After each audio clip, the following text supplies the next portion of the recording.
And that is where we begin tonight at 6, honoring President Jimmy Carter. Thanks so much for joining us. I'm Angelina Salcido, joined by Jonathan Martin, leading our special team coverage tonight from the Carter Center.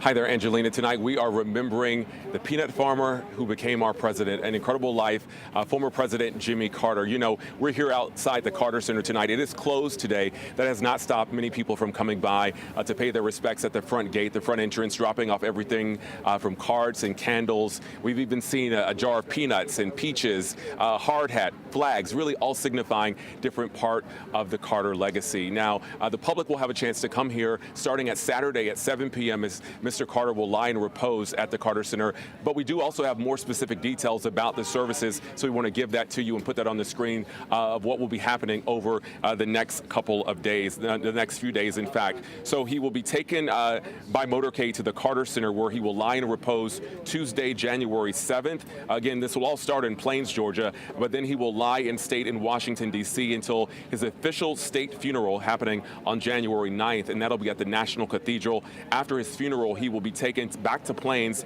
for a private service and the burial, again, which will be private at his home. So all starting in Plains and all ending in Plains, his hometown that he loves so much. And speaking of that community, right now we want to go live to 11 Alive's Joe Ripley, who is live in the former president's hometown. Joe, we know you've been talking with a lot of people there in Plains today ahead of a memorial service, a vigil happening later tonight.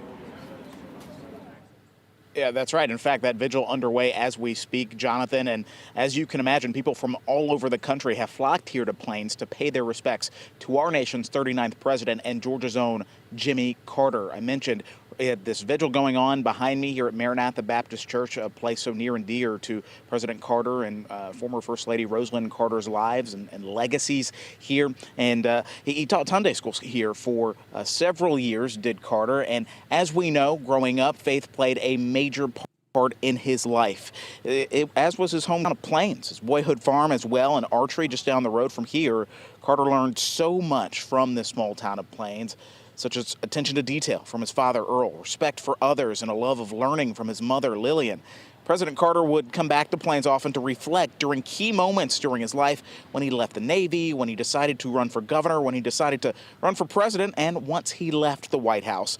We caught up with Philip Curlin, who's owned the Plains Trading Post in downtown Plains for over 3 decades. He remembers the very moment he and the longest living president became friends. I picked up a viral disease from a tourist and had an abscess of the lung, and I almost died. And we live on the top of the building. There's 3,400 square feet. So President Carter comes in one day to see my wife and makes an appointment to see me the next day. He shows up on time. He goes upstairs. We spent an hour together. We prayed together. We talked together. And from that point on, we had a friendship.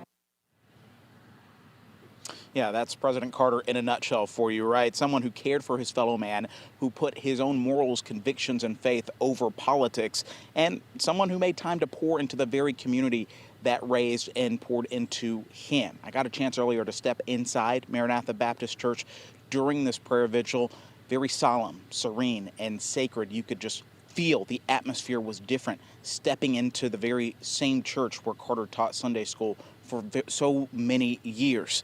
And this is a place where he built his faith, right? A faith in which he put into action every single day. We're live tonight in Plains. Joe Ripley, 11 Alive News. All right, Joe Ripley, thank you so much. We'll be checking back with you later this evening.